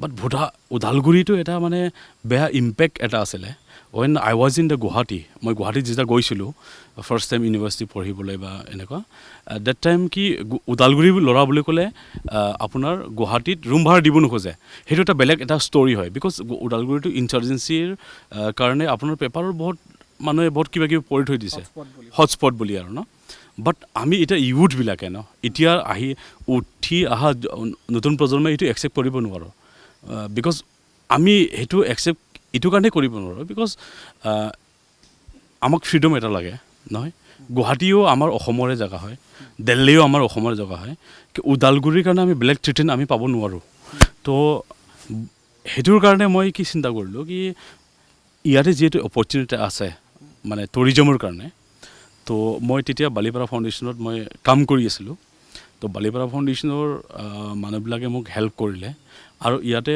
আমি এইটো ফাৰ্ষ্ট দেখালোঁ in Udalguri district that is কি আমি দিল্লী মুম্বাই গুৱাহাটীৰ গেছটোৰ বাহিৰা আউট অফ ইণ্ডিয়াৰ আমি গেছটোৰ লগত আমি ষ্টাৰ্ট কৰোঁ তো ফাৰ্ষ্ট ইয়াতে অষ্ট্ৰেলিয়াৰ গেছ এজন আহিলোঁ আমি যেতিয়া 2018ত 22 ডিচেম্বৰৰ পৰা আমি ষ্টাৰ্ট কৰিলোঁ তেতিয়া ফাৰ্ষ্ট মানে অষ্ট্ৰেলিয়াৰ দুজন ন হাজবেণ্ড ৱাইফ গেষ্টক আমি ইয়াতে 4 দিন ৰাখিছিলোঁ তেওঁলোকে আহি কেনেকুৱা পাইছিল ইয়াত দে আৰ ভেৰি এপ্ৰিচিয়েট আমাক বহুত এপ্ৰিচিয়েট কৰিছে আৰু তেতিয়া আমি বহুত বেছিক আছিলে ইয়াতে ইভেন ইলেক্ট্ৰিচিটিও নাছিলে ইয়াতে ৰানিং ৱাটাৰ নাছিলে তো আমি তেনেকৈ আমি ষ্টাৰ্ট কৰিলোঁ বিকজ ইয়াতে আমাৰ যিমানখিনি আপুনি দেখা পালে ঘৰবিলাক আছে সেইটো গভমেণ্টৰ পৰা আমি সেই ফৰেষ্টটো বনোৱাৰ কাৰণে ইহঁতে অফিচ টাইপ মানে কিবা এটা দি থৈ গৈছিলে বাট বালিপাৰা ফাউণ্ডেশ্যনক আমি অকণমান জোৰ জবস্তিকে কৈ পেলাই ন কি আমি এইটো টুৰিজৰ কাৰণে থাকিবৰ কাৰণে অলপমান ইনফ্ৰাষ্ট্ৰাকচাৰ ডেভেলপ কৰিব লাগে কথা পাতি আমি অলপ ডেভেলপ কৰিলোঁ কৰি পেলাই মানে এটলিষ্ট গেষ্ট আহিলে থাকিব পৰা বেছিকখিনি আমি কৰিলোঁ ইলেক্ট্ৰিচিটিক আমি গড গ্ৰেছ কি আমাৰ ৰিহণ্ডি মানে মিনিষ্টাৰ আছিলে তেখেতে আমাক হেল্প কৰিলে হেল্প কৰি পেলাই আমাক ইলেক্ট্ৰিচিটিটো হৈ গ'ল লাষ্ট ইয়েৰ হৈছে লাষ্ট ইয়েৰ চ' লাষ্ট ইয়েৰ ইলেক্ট্ৰিচিটি হোৱাৰ আগতে আমাৰ গেছটোক আমি আনি ইয়াতে প্ৰেজেণ্ট কৰিলোঁ আৰু এইটো আমি মেডিয়াৰ থ্ৰুৱেদি বা মানুহৰ থ্ৰুৱেদি ন গেষ্ট আহোঁতে আমি গোটেই ওচৰৰ মানুহক আমি মাতিছোঁ কি আমি ফৰেনৰ পৰা গেষ্ট আহিছে চ' ইণ্টাৰেকশ্যন কৰিব লাগে চবে সেইটোৰ কনচেপ্টটো এইটো হৈছিলে কি প্ৰথম ইয়াত যি টুৰিষ্ট আহিছিল ফৰেন টুৰিষ্ট আছিল আৰু অষ্ট্ৰেলিয়াৰ পৰা আহিছিলে তেওঁলোকে ইয়াত আহি কি চাই ভাল পালে বিভিন্ন পৰিৱেশ নদী আছে ইয়াত জংঘল আছে বিভিন্ন জীৱ জন্তু পায় ভৈৰৱকুণ্ড ওচৰতে আছে পিয়'ৰ নেচাৰ আছে ইয়াত তেওঁলোকে ইয়াত বিশেষকৈ কি ভাল পালে স্পেচিয়েলি কি ভাল পাইছে স্পেচিয়েলি এইটোৱে কি এইটো মেনমেড ফৰেষ্ট হয় তো ডেট ইজ এ স্পেচিয়েল কি মেনমেড ফৰেষ্ট মানুহে বনোৱা ফৰেষ্টত আমি থাকিছোঁ দেন আৰু এটা অপৰচুনিটি ভাল কথাটো হৈছে কি তোমাৰ টুৰিষ্ট কি কয় এইটো 3টা ট্ৰাইজেকশ্যন হয় অৰুণাচল এণ্ড ভূটান চ' দুটাও বিউটিফুল কাণ্ট্ৰি এটা হয় উইথ দ্য মানে তোমাৰ পাহাৰ পৰ্বত সেইটোৱে তো আমি দুটা জেগাতো ইহঁতক ফুৰালোঁ তো এজ মাছ এজ পচিবল আমি গোটেই ওদালগুৰিটো ইহঁতক দেখাব চেষ্টা কৰিলোঁ ওদালগুৰিত যিমানখিনি হিষ্ট্ৰিকেল জেগাবিলাক আছে আপ টু খেৰাবাৰী তো সেনেকৈ আমি তাহাঁতক দেখালোঁ তো ইহঁতেও মানে তোমাৰ BBC নিউজত গৈ পেলাই ইহঁতে ইণ্টাৰভিউ এটা দিছে কি about the Bhairabkunda about the Udalguri so' they are very আমাক বহুত এপ্ৰিচিয়েট কৰিছে আৰু ইহঁতে যোনটো আহি পেলাই থাকি আমাক এপ্ৰিচিয়েট কৰিলে সেইটো আমাৰ কাৰণে ইনস্পাইৰেশ্যন হ'ল তাৰপিছত আমি থাকিলোঁ তো টিল নাও মানে with the help of Balipara foundation 22টা কাণ্ট্ৰিৰ মানুহে ইয়াতে আহি পেলাই আমাৰ ফ'ক ট্ৰেডিশ্যন আমাৰ মানে ট্ৰেডিশ্যন ফুড ন আমাৰ নেচাৰ আমাৰ বড়ো মানুহক আমি ক'ব খোজোঁ কি আমি একচুৱেলি নেচাৰ লাভাৰ হয় কি বড়ো মানুহবিলাক আগতে অমুকত আছিলে তুমুকত আছিলে বাট বড়ো মানুহবিলাক কি নেচাৰৰ ওচৰত থাকি ভাল পায় কাৰণে বহুত জেগা এৰি পেলাই নেচাৰৰ ওচৰে আমি নতুন জেগা বনাই থাকোঁ আৰু এক কথাত যদি আমি ক'ব যাওঁ যে ইয়াত আপোনালোকে যিসমূহ টুৰিষ্ট ইয়ালৈ আনিব সক্ষম হৈছে যিসকল টুৰিষ্টক ইয়ালৈ আপোনালোকে আমন্ত্ৰণ কৰি আনিছে বা এট্ৰেক্ট কৰিব পাৰিছে দেশৰো নহয় বিদেশৰ ইমান সহজ কথা নহয় কিন্তু ফৰেইন কাণ্ট্ৰিজৰ টুৰিষ্টক ইয়ালৈ আনি বা যিকোনো ঠাইলৈ আনি ফৰেইন কাণ্ট্ৰিজৰ টুৰিষ্ট অহা মানে ঠাইখনৰ নিশ্চয় কিবা এটা স্পেচিয়েল থাকিব লাগিব আৰু আটাইতকৈ ডাঙৰ কথাটো হৈছে এওঁলোকে নীৰৱেই কাম কৰি আছে আপোনালোকে কোনো পাব্লিচিটি বিচৰা নাই আপোনালোকে কোনো প্ৰচাৰৰ ক্ষেত্ৰত কোনো জাক জমকতা বিচৰা নাই নীৰৱে ইয়াত এই ধৰণে আন্দোলন চলাইছে প্ৰকৃতিৰ আন্দোলন চলাইছে এটা ৰিভলিউশ্যন ক্ৰিয়েট কৰিছে তেনেকৈ আপোনালোকে টুৰিষ্ট আনিবলৈ ইয়ালৈ সক্ষম হৈছে এতিয়া মোৰ শেষ প্ৰশ্নটো হৈছে আপোনালৈ যে ৰাজ্য চৰকাৰৰ এটা ডাঙৰ টুৰিজিম ডিপাৰ্টমেণ্ট আছে BTCৰ টুৰিজিম ডিপাৰ্টমেণ্ট আছে তেওঁলোকে যি ধৰণে গুৰুত্ব দিব লাগিছিলে কাৰণ আপোনালোকে ইয়ালৈ তেওঁলোকৰ without any help of them আপোনালোকে ইয়ালৈ টুৰিষ্ট আনিছে তাকো ফৰেইন টুৰিষ্ট অষ্ট্ৰেলিয়াৰ টুৰিষ্ট যি টুৰিষ্টে গৈ পেলাই আপুনি কৈছে ইতিমধ্যে যে BBCত গৈ পেলাই ইণ্টাৰভিউ দিছে আপোনালোকৰ এই ঠাইখনৰ বিষয়ে গৈ পেলাই এতিয়া সেই তেনেধৰণৰ এখন ঠাই যিখন ঠাই নীৰৱে আপোনালোকে কাম কৰি আছে এতিয়া অসম চৰকাৰৰ পৰ্যটন বিভাগ BTCৰ পৰ্যটন বিভাগে আপোনালোকক যি ধৰণে গুৰুত্ব দিব লাগিছিলে সিমানখিনি গুৰুত্ব দিছেনে আমিতো বহুত মানে কি আমাৰ কৰ্তৃপক্ষবিলাকক আমি জনালোঁ আমাৰ নিজাবগীয়াকৈ BTC বুলি আমাৰ এটা প্ৰশাসন যোনটো আছে আমি বহুত জনালোঁ আমাৰ ইয়াতে মেইনলি এটা প্ৰব্লেম হয় ডেট ইজ কি পানীটো আমাৰ কি ৰানিং ৱাটাৰ মানে কি ভূটানৰ পৰা যোনটো বৈ আহে পানী সেইটো লগত আমি টুৰিষ্টৰ কাৰণে আমি সেইটো ব্যৱস্থা কৰোঁ বাট ডেট ইজ কি হয় এইটো মানে ইমান চুইটেবল নহয় ব্যৱহাৰ কৰিবৰ কাৰণে বিকজ বাৰিষা টাইমত তোমাৰ বহুত ক'লা পানী আহে তো আমি 4-5 ইয়াৰ্ছে হ'ল আমি BTR এডমিনিষ্ট্ৰেশ্যনক জনাইছোঁ বা আমি DCক জনাইছোঁ কি আমাক যদি সৰুকৈ যদিও বৰিং পানী এটা বনাই দিয়ে কি পৰ্যটকৰ কাৰণে সুবিধা এটা হয় আৰু এটা বস্তু হ'ল কি আমি ইয়াতে এনেকুৱা এটা টুৰিজম মানে হাব এটা বনাব খুজিছোঁ ডেট ইজ কি এতিয়া 2018ৰ পিছত আপোনাৰ ওদালগুৰিত বহুতটা টুৰিজম হটস্পট আছে য'ত আপোনাৰ ভূটান ফ্ৰিঞ্চে হয় মানে ন বাট এইটো আমি এনেকুৱা এটা কনচেপ্ট ৰাখিছোঁ য'ত আপুনি ফেমিলি আহি পেলাই একদম নইজ পলিউশ্যনৰ পৰা আহি ইয়াতে আপুনি এনজয় কৰিব পাৰি এটা আমি এটা কনচেপ্ট ৰাখি আছোঁ য'ত মানে ৱৰ্ল্ডৰ গোটেই কিতাপটো পোৱা এটা লাইব্ৰেৰী এটা বনাবৰ কাৰণে আমি অৰণ্যৰ মাজত লাইব্ৰেৰী সেইটো আমি প্লেনিং কৰি আছোঁ অৰণ্যৰ মাজত আপুনি লাঞ্চ কৰিব পাৰিব তো আমি এনেকুৱা বহুত আৰ্টিফিচিয়েল আমি একো বস্তু নবনাওঁ যেনে প্ৰকৃতি দিছে প্ৰকৃতিয়ে যেনেকৈ তেনেকৈ ৰাখি আপুনি সেনেকাই মানে এনজয় কৰিব পাৰিব তেনেকৈ এটা কনচেপ্ট আমি ৰাখি পেলাই ইয়াতে কাম কৰিছোঁ সেই বস্তুখিনি আগবঢ়াই নিয়াৰ ক্ষেত্ৰত ৰাজ্যৰ পৰ্যটন আৰু BTCৰ পৰ্যটন বিভাগে যি ধৰণে গুৰুত্ব দিব লাগিছিল গুৰুত্ব দিছেনে এতিয়ালৈকে আমি গুৰুত্বটো পোৱা নাই এতিয়ালৈকে আমি BTR শিৱকো আমি ইয়াতে লাঞ্চৰ কাৰণে ইনভাইট কৰিছিলোঁ ফাৰ্ষ্ট টাইম তেখেতে টু টাইমছ হ'ল প্ৰমোদ বড়ো তেখেতকো আমি ইনভাইট কৰিছোঁ ইয়াতে তেখেতে আহিছে লাঞ্চ কৰিছে চিফ হোৱাৰ আগতে তেখেতে আহিছিলে কৈছে বা মানে আমাক আস্থা এটা দিছে কি মানে আমি কিবা এটা কৰিম ইয়াতে তো আমি সেইটোৱে মানে বিশ্বাস এটা ৰাখি পেলাই আমি এতিয়া আছোঁ এতিয়াও আৰু গভৰ্ণমেণ্ট অফ আছামৰ এতিয়া যোনটো ন সেইদিনাখনে এটা মিটিং এটা হৈ গ'ল গভৰ্ণমেণ্ট অফ আছামৰ কি গোটেই মানে ফৰেষ্ট ডিপাৰ্টমেণ্টক লৈ পেলাই আমাৰ CMA মিটিং কৰিছিলে তাতে কি যিমানখিনি ফৰেষ্ট আছে তাতে ফৰেষ্ট কাম ইকনমি যোনটো কনচেপ্ট এটা ৰাখিছে তো সিয়াতে আমিও এইটোক বিচাৰোঁ কি it is also' manmade forest য'ত এতিয়া আপোনাৰ বহুত প্ৰজাতিৰ জানুৱাৰবিলাক আহি পেলাই ইয়াতে বাস কৰিছে বাস কৰা ঠাইখিনি আমাৰ সেই প্ৰতিজন মানুহে বনাইছে আমাৰ ফ্ৰিঞ্চ কমিউনিটিবিলাক আমাক হেল্প কৰিছে চ' আমি এইটো বিচাৰিম কি আমাকো অকণমান চাই যাতে কি পৰ্যটনত আগবাঢ়িবৰ কাৰণে তেনেকুৱা বাকীটো আমাক বালিপাৰা ফাউণ্ডেশ্যনে যিমানখিনি হেল্প কৰিলে তাৰ পিছত গভৰ্ণমেণ্টৰ পৰা আমি হেল্প তেনেকুৱা ধৰণৰ আমি যেনেকুৱা ধৰণৰ বিচাৰিছোঁ সেনেকৈ আমি পোৱা নাই তো আমি আগন্তুক দিনবোৰক আমি বিচাৰিছোঁ আৰু ওদালগুৰিত মানে লাষ্ট মানে নেক্সট 5 ইয়াৰ্ছত মানে এইটো হেৰিটেজ এটা লুক দিবৰ কাৰণে ন আমি এটা প্ৰচেষ্টা চলাই আছোঁ তাতে যাতে আমাৰ গভৰ্ণমেণ্টে হেল্প কৰে সেইটো আমি বিচাৰিছোঁ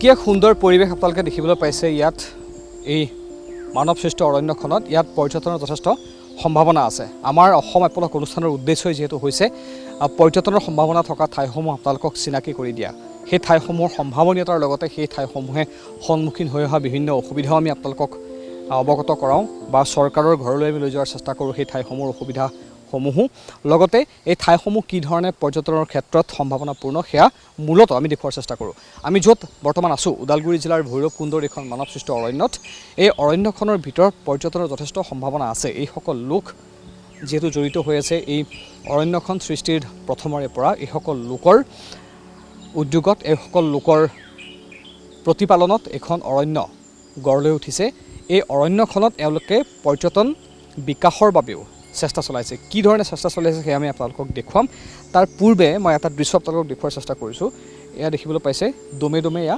শিল এই শিল উপলব্ধ কাষতে থকা ধনচিৰি নৈত এই শিলসমূহত সজাই থোৱা হৈছে কিন্তু আচলতে এইসমূহ শিল এওঁলোকে সজাইহে থৈছে এই অঞ্চলটো সম্পূৰ্ণ অঞ্চলটো শিলেৰে পৰিপূৰ্ণ আছিল আমি অনুষ্ঠানৰ আৰম্ভণিতে কৈছোঁ যে শিলেৰে এই পৰিপূৰ্ণ অঞ্চলটোত এওঁলোকে পাৰিপাৰ্শ্বিকতাৰ কথা চিন্তা কৰি পৰিৱেশৰ কথা চিন্তা কৰি এওঁলোকে এই অঞ্চলটোত যাতে অক্সিজেন লেভেল সদায় এটা বেলেঞ্চ লেভেলত থাকে সেই কথা চিন্তা কৰি ইয়াত অৰণ্যখন গঢ় দিয়াৰ চিন্তা কৰিছিল যদি ভূপেনে অকণমান দেখুৱাব পাৰে এইসমূহ ডাঙৰ ডাঙৰ বোল্ডাৰ বুলি যাক কয় এই প্ৰকাণ্ড প্ৰকাণ্ড শিলসমূহ এই ধৰণৰ শিলেৰে পৰিপূৰ্ণ হৈ আছিল এই সমগ্ৰ ঠাইখন 1989 চনত যেতিয়া বানপানী হৈছিল বৃহৎ বানপানী হৈছিল ধনচিৰি নৈৰ বাঢ়নি পানী বুঢ়াই পেলাইছিল সমগ্ৰ অঞ্চলটো সেই তেতিয়াই এই ধৰণে ইয়াত শিলসমূহ জমা হৈছিল আৰু এওঁলোকৰ যি অহোপুৰুষাৰ্থ এওঁলোকৰ যি কষ্ট ইয়াক স্বীকাৰ কৰিবই লাগিব এই কাৰণেই যে এই ধৰণৰ বালি শিলৰ ওপৰত এওঁলোকে 4000 বিঘা ভূমিত এখন অৰণ্য সৃষ্টি কৰিছে আমি সাধাৰণতে অৰণ্য বুলি ক'লে জানো প্ৰাকৃতিকভাৱে অৰণ্যৰ সৃষ্টি হয় কিন্তু এওঁলোকে নিজে গছপুলি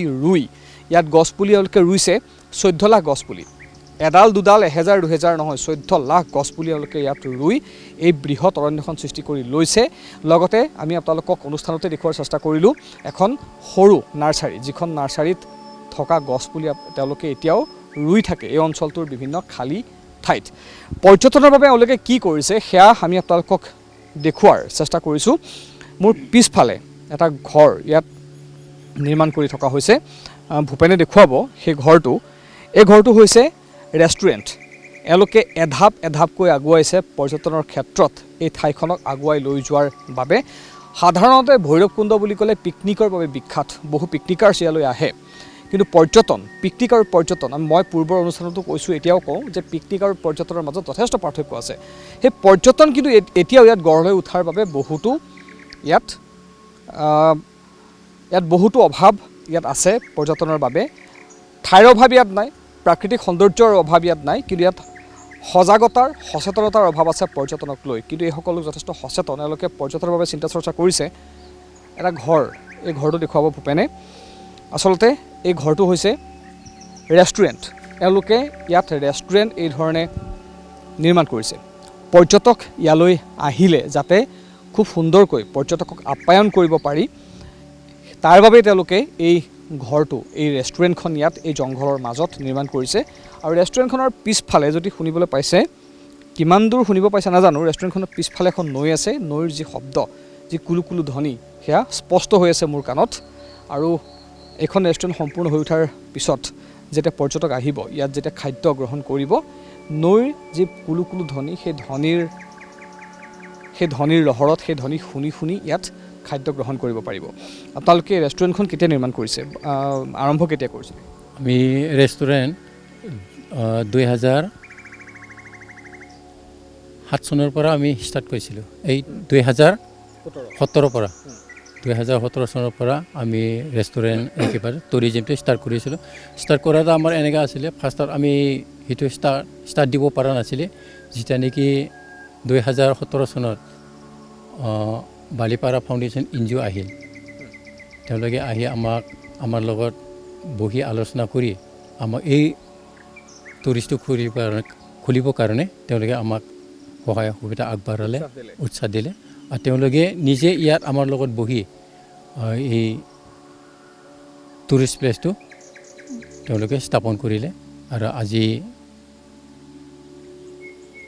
আজিলৈ চলি আছে কিন্তু দুৰ্ভাগ্যজনক আমাৰ যিটো ক'ভিডৰ কাৰণে আমি বহুত পিছ পৰি গ'লোঁ আজিলৈ আমাৰ টুৰিষ্ট 6-7টা কাণ্ট্ৰিৰ পৰা আহিল ইণ্ডোনেছিয়া আমেৰিকা বাংলাদেশ তেনেকুৱা মানে জাগাৰ পৰা আহিছে আৰু তেনেকুৱা ষ্টুডেণ্টবিলাক আহি থাকে আৰু গুৱাহাটীৰ পৰাতো তেনেকুৱা বহুত টুৰিষ্ট আহিছে আমি মানে ঠাইহে দিব নোৱাৰা তেনেকুৱা অৱস্থা হৈছিলোঁ কিন্তু এই কোভিডৰ কাৰণে এতিয়া আমাৰ মানে জুৰুলা হৈ গ'লোঁ এতিয়ালৈকে মানে তেনেকুৱা অহা নাই টুৰিষ্ট কিন্তু এই কোভিডৰ আগত আমি তেনেকুৱা মানে ঠাই নোহোৱা তেনেকুৱা টুৰিষ্ট পাইছিলোঁ আৰু আনকি আমি টেণ্ট বহাই দিব লগা হৈছিলোঁ কিন্তু এই কোভিডৰ পৰা আমি এতিয়া জুৰুলা হৈ আছোঁ আপোনালোকৰ ইয়ালৈ যে পৰ্যটক আহে ইয়াততো কোনোবা সময়ত মোবাইলৰ নেটৱৰ্কো নাপায় কেতিয়াবাহে অলপ অলপ মোবাইল নেটৱৰ্ক পায়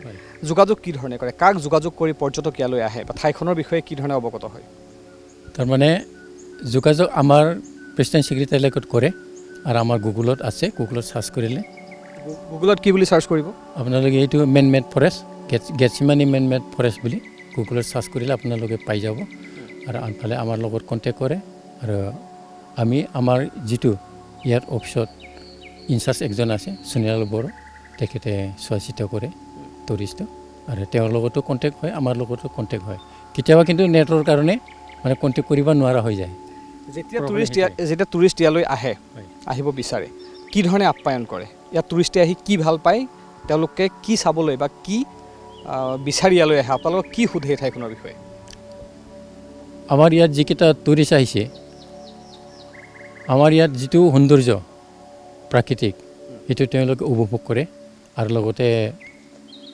কেনেকুৱা মানে ৰোপণ কৰিছিল কেতিয়া ষ্টাব্লিছ হৈছিল কেনেকুৱা ৰুইছিল কি সমস্যা মানে ভোগ কৰিলে এইবিলাক তেওঁলোকে হিষ্টৰীটো জানিব ইচ্ছা কৰে আনকি জীৱ জন্তু তেওঁলোকে সোধে কিন্তু আমি দেখাব নোৱাৰোঁ আছে কিন্তু দেখাব নোৱাৰোঁ কিন্তু তেওঁলোকে জীৱ জন্তু চাব ইমান ইচ্ছা নকৰে কিন্তু প্ৰাকৃতিক সৌন্দৰ্য সেইটো চাব ইচ্ছা কৰে আৰু পানীৰ যিটো আৱাজ সেইটো পানীৰ আৱাজটো তেওঁলোকে ওচৰত যায় শুনে আকৌ দূৰৰ পৰা আহে শুনে তেনেকুৱা মানে উপভোগ কৰে আৰু আপুনি যে ক'লে যে ইণ্ডোনেছিয়াকে ধৰি বিভিন্ন বিদেশৰ পৰ্যটকো ইয়ালৈ আহিছে তেওঁলোকে কি ধৰণে খবৰ পায় তেওঁলোকক কোনে ইয়ালৈ লৈ আহে আমি সেইটো কেনেকুৱা খবৰ পাইছে বুলি ক'লে আমাৰ যিটো বালিপাৰা ফাউণ্ডেশ্যন আছিলে NGO তেওঁলোকৰ থ্ৰুৱেদি তেওঁলোকে আহি পাইছিলে আমাৰ ইয়াৰলৈকে পৰ্যটক তেওঁলোকৰ যিটো বালিপাৰা ফাউণ্ডেশ্যন আছে তেওঁলোকৰ লগত তেওঁলোকৰ ৰিলেশ্যন আছে বা তেওঁলোকৰ কণ্টেক্ট আছে তেওঁলোকৰ লগত বালিপাৰা ফাউণ্ডেশ্যনৰ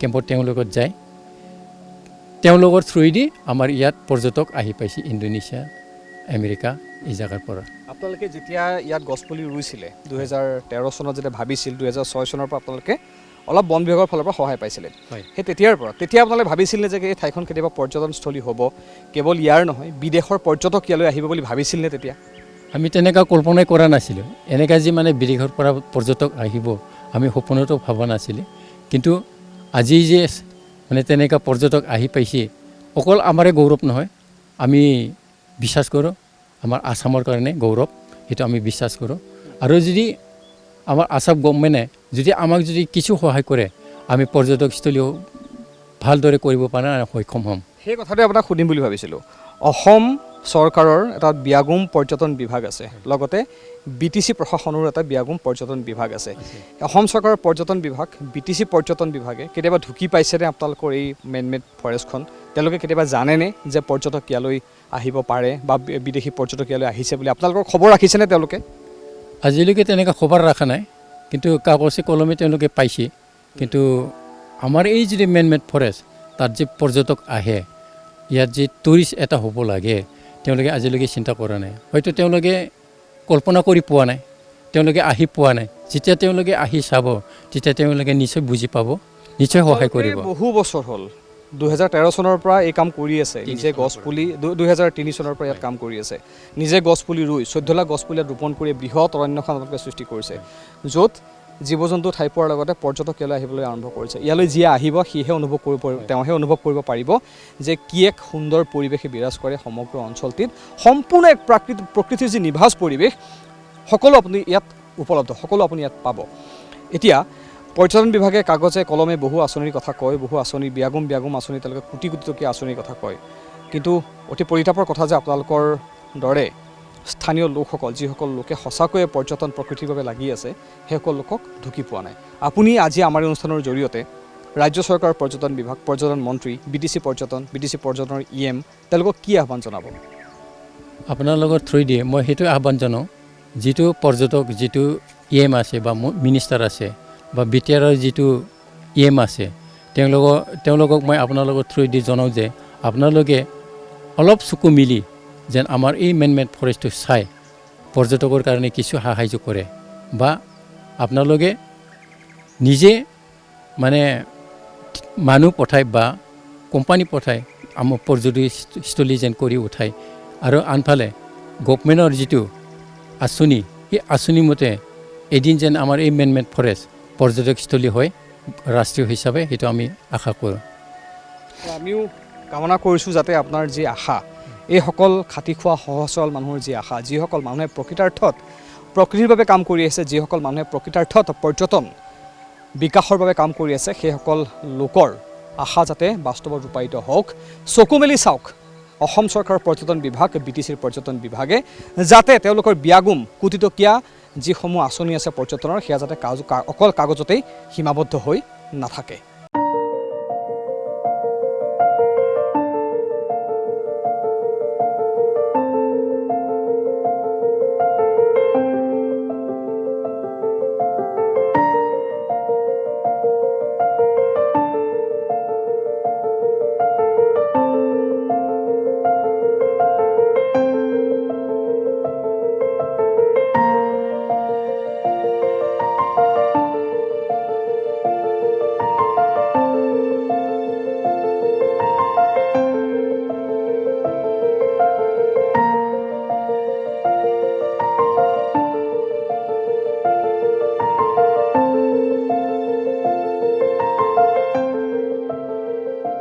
চৈধ্য লাখ গছপুলি ৰোপণ কৰা এখন মানৱসৃষ্ট অৰণ্যত আছে এখন বৃহৎ নাৰ্চাৰী। এওঁলোকে আৰু গছপুলি ৰোপণ কৰিব। যি 14 লাখ গছপুলি তেওঁলোকে ৰোপণ কৰিলে, সেই গছপুলি ৰোপণ কৰিয়ে তেওঁলোকে সামৰা নাই তেওঁলোকৰ অভিযান।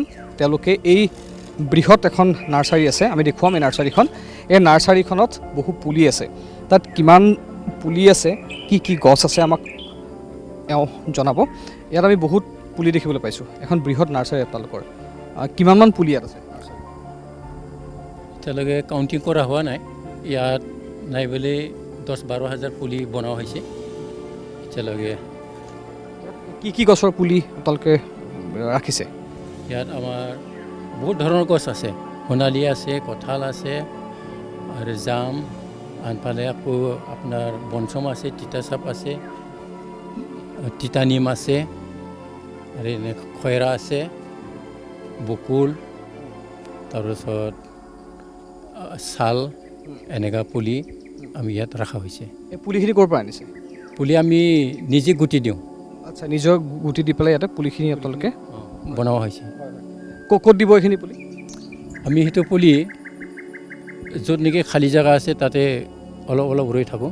আৰু আপোনালোকৰ ইয়াতেই য'ত খালী ঠাই আছে তাতে আপোনালোকৰ নিজৰ নাৰ্চাৰীৰ পৰা পুলি ৰোপণ কৰে? হয়, আমাৰ নিজৰ নাৰ্চাৰীৰ পৰা আমি সেইটো পুলিটো ৰোপণ কৰোঁ। আৰু আনফালে যিটো আমাৰ যিটো 15 আগষ্ট হয়, 5 জুন মে' দিৱস হয়, ইয়াত আমাৰ এফালে ওদালগুৰি ডিপু অফিচৰ পৰা, ননাই ৰেঞ্চৰ পৰা, মাছবাৰ ৰেঞ্চৰ পৰা, আৰু ঠিক তেনেকাই SSB, পুলিচ তেওঁলোকে আহি ইয়াৰ পৰা পুলিটো লৈ গাঁৱত বিতৰণ কৰে বা তেওঁলোকে ৰোপণ কৰে।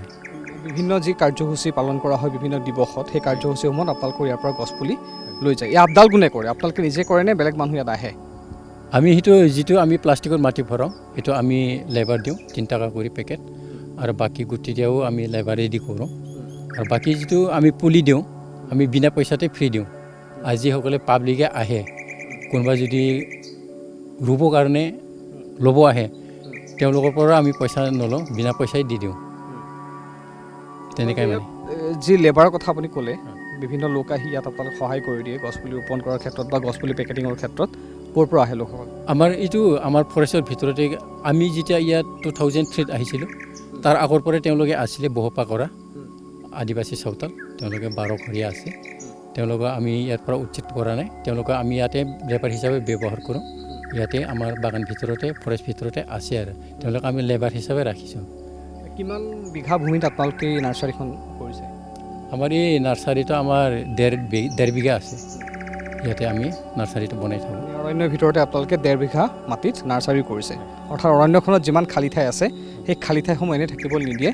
ইয়াত যিসমূহ গছপুলি তেওঁলোকে লগাইছে সেই গছপুলিৰ পৰা তেওঁলোকে গছপুলি তাত ৰোপণ কৰি এই ধৰণে যি বৃহৎ বৃহৎ গছ দেখিবলৈ পাইছে, এই ধৰণৰ এটা পৰিৱেশ সৃষ্টি কৰাৰ প্ৰয়াস তেওঁলোকে এতিয়াও অব্যাহত ৰাখিছে।